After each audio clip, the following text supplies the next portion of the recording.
Nos reunimos en el nombre del Padre, y del Hijo, y del Espíritu Santo. Amén. Seamos todos bienvenidos a este encuentro en la lección para este domingo 33º del tiempo ordinario. Nos disponemos para invocar la presencia del Espíritu Santo, para que esta tercera persona divina nos abra la mente y el corazón, de manera que interioricemos y vivamos la experiencia de misericordia que Dios nos comunica con su palabra. Oh Espíritu Santo, amor del Padre y del Hijo, inspírame siempre lo que debo pensar, lo que debo decir, cómo debo decirlo, lo que debo callar, cómo debo actuar, lo que debo hacer, para gloria de Dios, bien de las almas y mi propia santificación. Espíritu Santo, dame agudeza para entender, capacidad para retener, método y facultad para aprender, sutileza para interpretar, gracia y eficacia para hablar. Dame acierto al empezar, dirección al progresar y perfección al acabar. Amén. Iniciamos nuestra lección divina con el primer paso, que es la lectura, y para ello tomamos el Evangelio que la liturgia nos propone para este domingo 33º del tiempo ordinario en el ciclo B.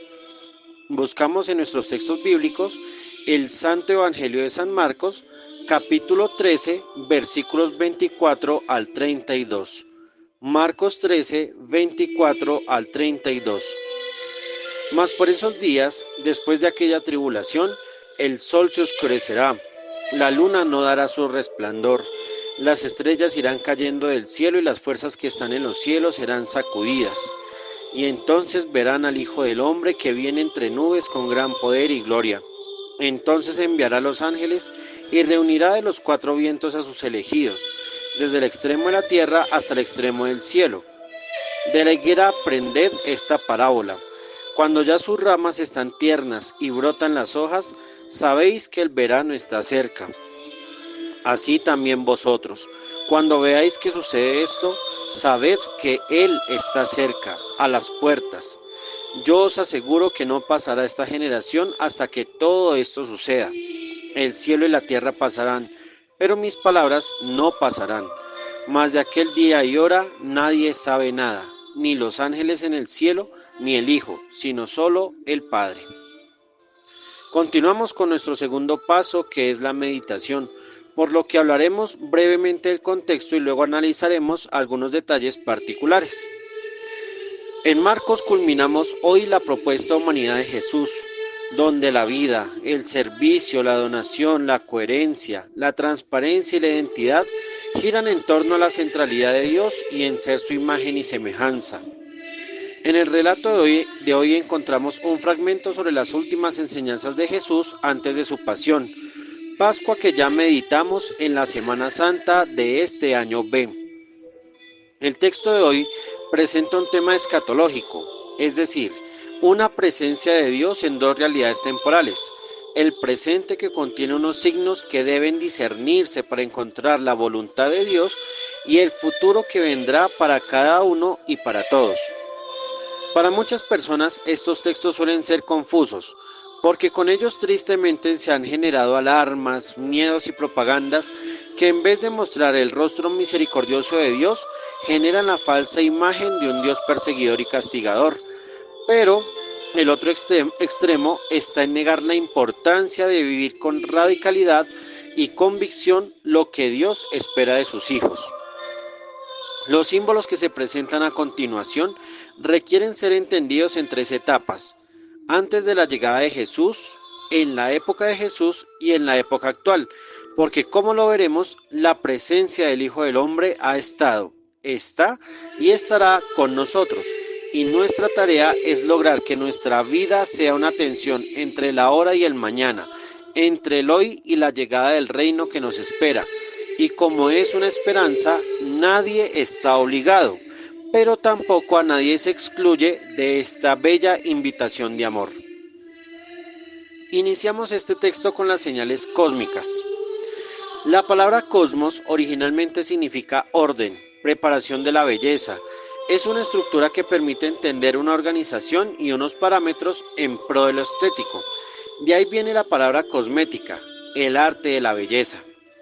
Entonces el cosmos, el orden establecido por Dios en la creación, es el punto de partida para las enseñanzas de la llegada del reino de Dios, por lo que el aparente fin en realidad es el verdadero comienzo del reino.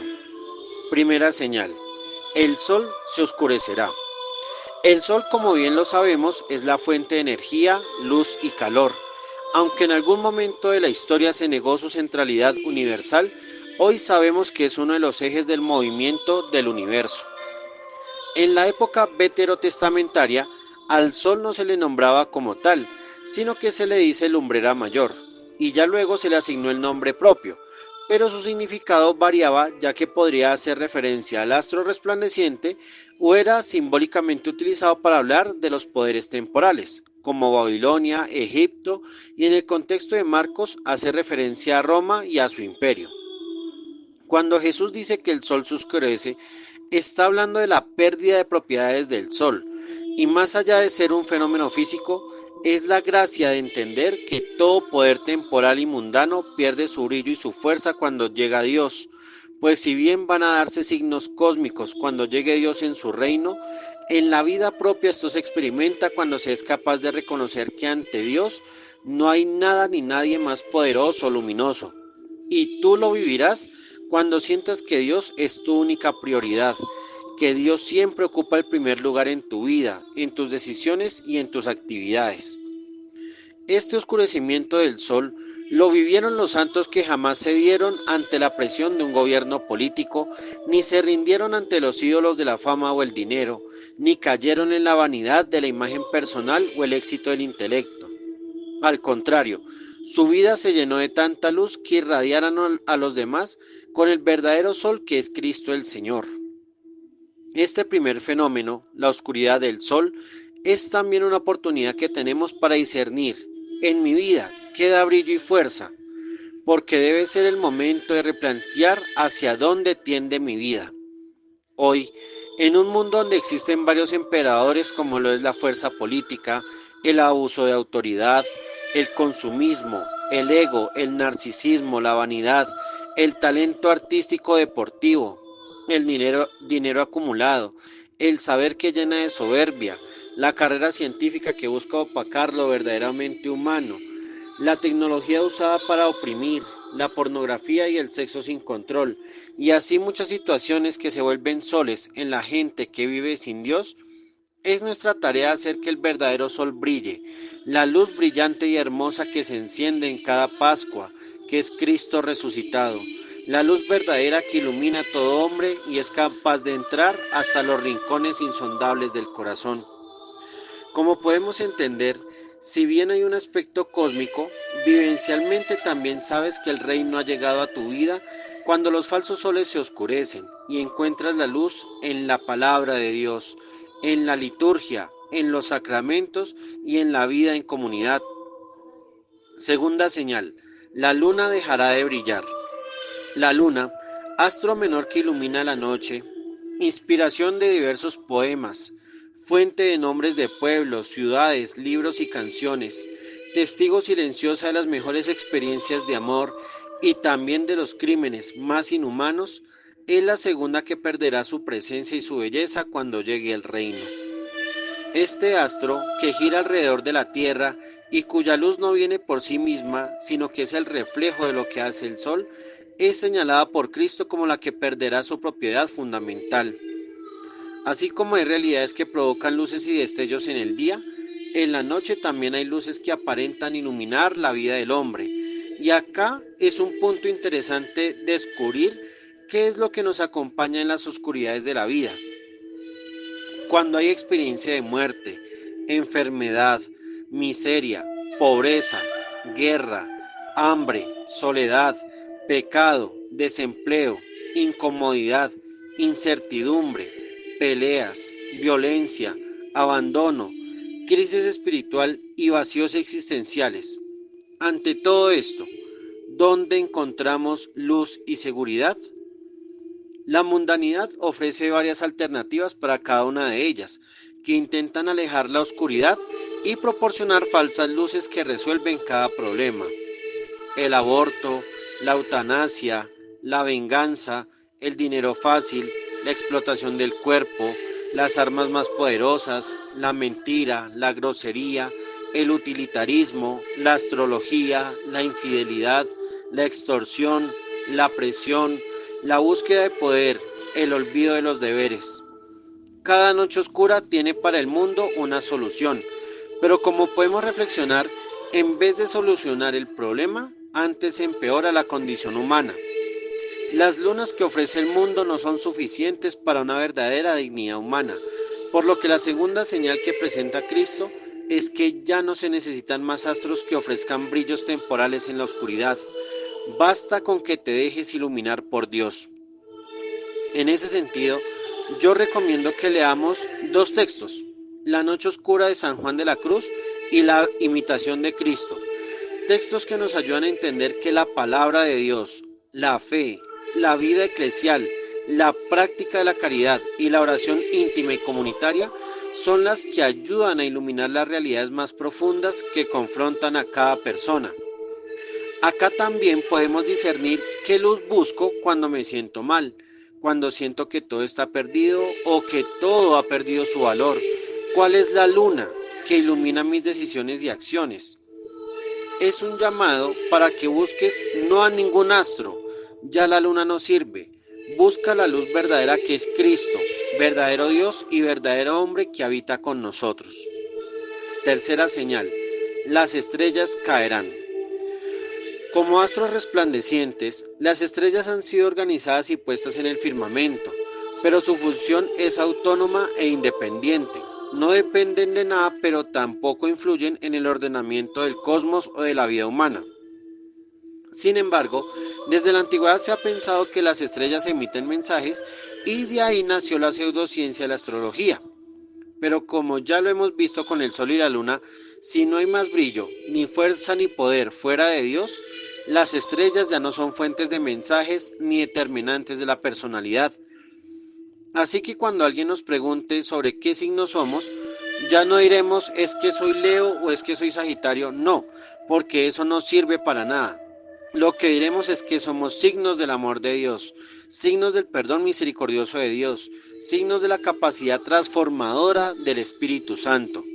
Las estrellas caen es una experiencia que significa que ya no se necesitan otros mensajes, ya no necesitamos otros ídolos o referentes creados por el arte, por la fama, por el poder, ya no necesitamos de incidencias de nada más, porque ya tu mensaje está en la acción del Espíritu Santo en ti, en cómo cada uno de los 7 dones permea tu existencia y te configura como un teóforo, es decir, como un portador de Dios como San Ignacio de Antioquía. Cuarta señal, las fuerzas serán sacudidas. Todo el cosmos cede su poder y energía a Dios, de quien procede todo. Así pasa en nuestra vida personal cuando dejamos que Dios actúe. Ya no soy yo, ni mis fuerzas, ni mis saberes los que me permiten hacer las cosas. Solo es Dios quien obra en mí, como diría San Pablo. Por ende, el mensaje de la llegada del reino es claro. La creación recibe y devuelve todo a su creador. Ahora bien, al hablar del Hijo del Hombre tenemos que tenerlo bien claro para el mensaje del Evangelio de hoy. En primer lugar, la expresión se refiere al sentido humano. O sea, Hijo de Hombre indicaba que servía como expresión para evitar decir yo, ya que la expresión yo soy es el nombre de Dios y el nombre de Dios no se podía pronunciar por los demás. Por ende, es una expresión que sirve para hablar del hombre en su totalidad, de la persona en todas sus dimensiones. Es la referencia al ser humano, pero también se habla del sentido teológico, y para ello podemos leer 3 textos, uno bíblico que es Daniel 7 del 13 al 14 y 2 apócrifos que eran comunes en la época de Jesús. El primer libro de Enoc, capítulo 46, y el cuarto libro de Esdras, capítulo 13. En estos textos encontramos la referencia al hombre que ha sido glorificado y dignificado por Dios, uno que ha vencido la condición pecadora y mortal para entrar en la comunión celestial, el modelo de hombre restablecido y perfeccionado, inclusive más que en su creación. El Hijo del Hombre es la expresión que habla de la verdadera condición de Jesús. Por ello, hay que ver que en los evangelios la expresión fue usada por Jesús en 3 momentos. En el primero, en su propia vida. En un segundo momento, al predecir su pasión y su resurrección. Y en el tercero, al hablar de su venida gloriosa. Así entendemos que las señales cósmicas son también una oportunidad para confrontar si yo he experimentado esa gracia de Dios, si ya mi vida está configurada como hijo del hombre, esto es, si yo ya soy plena y vivencialmente imagen y semejanza de Dios. Esta experiencia de la cristología es llamada la configuración con Cristo, la cristificación. Marcos, cuando pone en la boca de Jesús estas palabras, es para invitarnos a entrar en relación y comunión con Él. No es algo lejano ni nada futurista, es una experiencia kairótica que me lleva a unirme a Jesús y vivir como Él. Por lo tanto, cuando venga el Hijo del Hombre, no es algo que pase mañana o el otro año o en miles o millones de años. Es una realidad que se vive hoy cuando mi vida pasa a estar dependiente de Dios, pero también cuando mi vida es fructífera desde Dios. ¿Cómo se dará la llegada del Hijo del Hombre?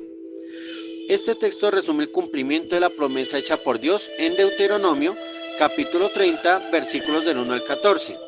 Texto que invito a leer y meditar porque es una bella promesa que Dios cumple a sus fieles devotos. Aquí tomo un pequeño fragmento. Y sucederá que cuando todas estas cosas hayan venido sobre ti, la bendición y la maldición que he puesto delante de ti, y tú las recuerdes en todas las naciones a donde el Señor tu Dios te haya desterrado, y vuelvas al Señor tu Dios, tú y tus hijos, y le obedezcas con todo tu corazón y con toda el alma conforme a todo lo que yo te ordeno hoy, entonces el Señor tu Dios te hará volver de tu cautividad, y tendrá compasión de ti, y te recogerá de nuevo de entre todos los pueblos a donde el Señor tu Dios te haya dispersado. Lo que significa que la primera consecuencia de la llegada del Hijo del Hombre es que ya no eres como los demás. Ahora tú le perteneces a Dios. Una señal de esto es el cambio de tus actitudes y tus relaciones interpersonales. Cuando te acercas a Dios, hay personas que por sí mismas se alejan de tu vida. Nosotros aquí encontramos que ya hay cosas que ya no vuelven a suceder, hay actividades y rutinas que ya no encajan contigo, ya lo de antes no te causa el mismo placer y comienzas a descubrir nuevos escenarios para ser feliz.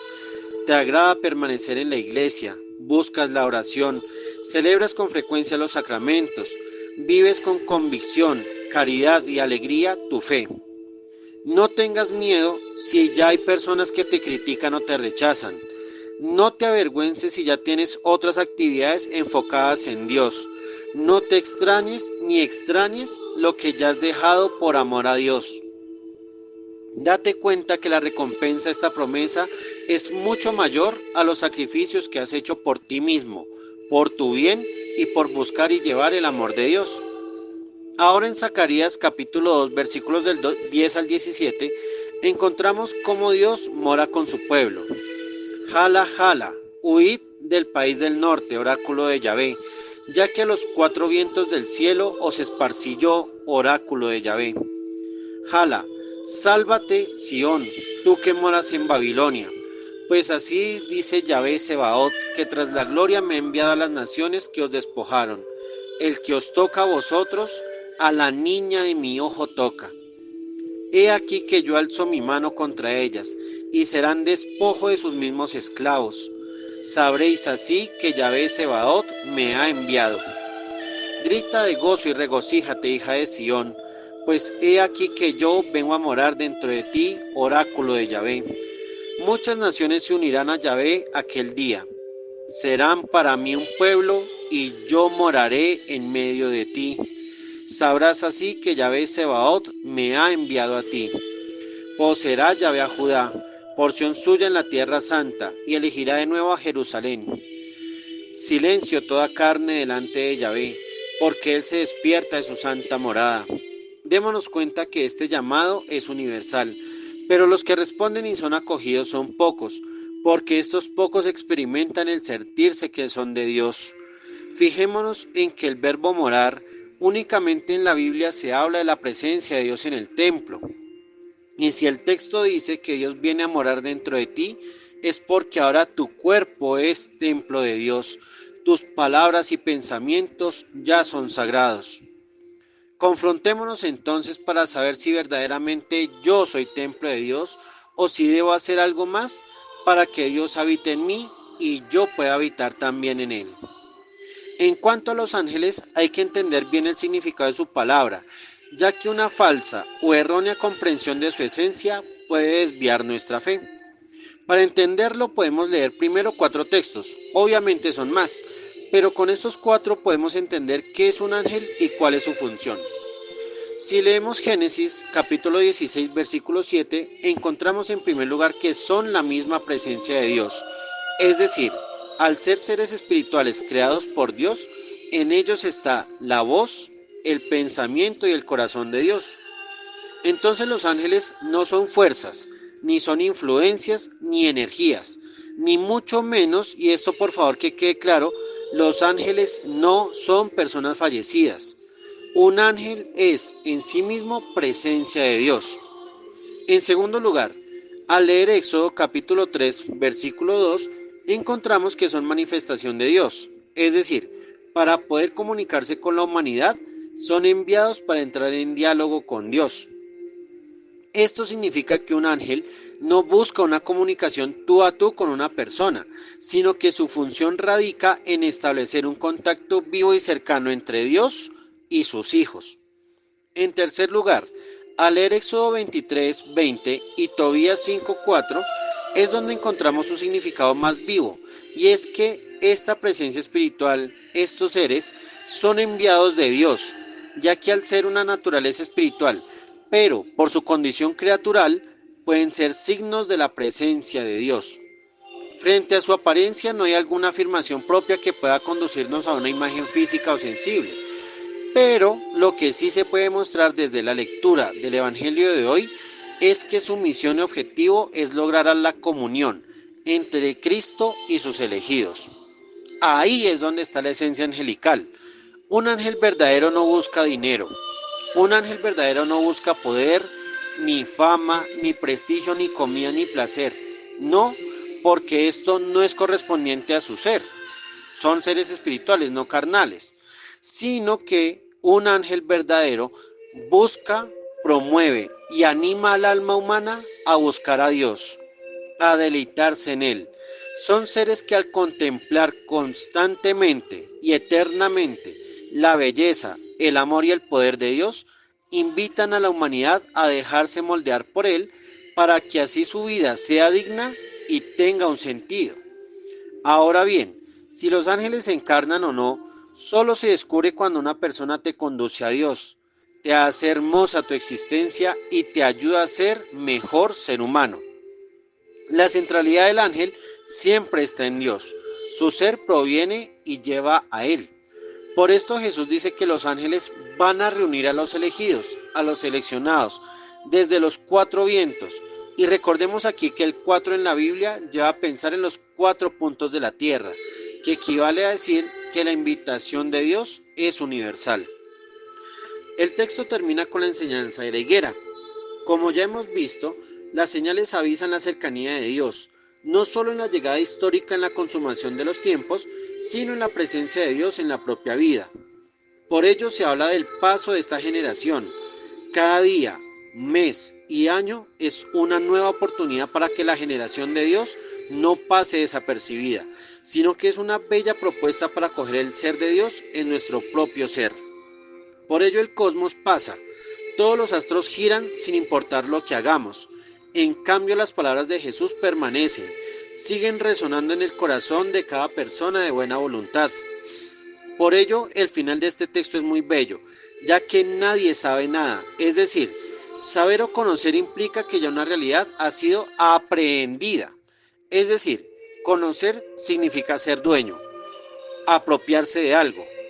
En cambio, las realidades de la acción de Dios no son para adueñarse, nunca podrán ser apropiadas, y aprendamos de la humildad de Jesús al decir que ni Él mismo puede ser dueño de la voluntad o del designio de Dios. Lo mismo debe suceder en nuestra existencia. Debo abrirme con humildad y tranquilidad al confiar en la providencia de Dios, que sabrá en qué momento me hará su morada. Solo Él sabrá en qué ocasión vendrá a actuar en mí. Y finalmente, solo Él dispondrá la oportunidad para llamarme y llevarme a su presencia, tanto en mi vivir como en la plenitud de la salvación.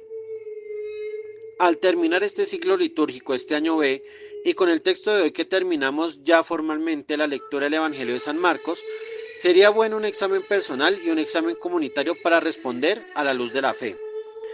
¿Qué me enseñó Marcos? ¿Cómo asumo la propuesta de humanidad de Jesús a lo largo de este año? Y finalmente, ¿cómo asumo la condición discipular? Seguimos con el tercer paso de la lección divina, que es la oración, por lo que a las siguientes palabras sumamos las que salen de nuestro corazón.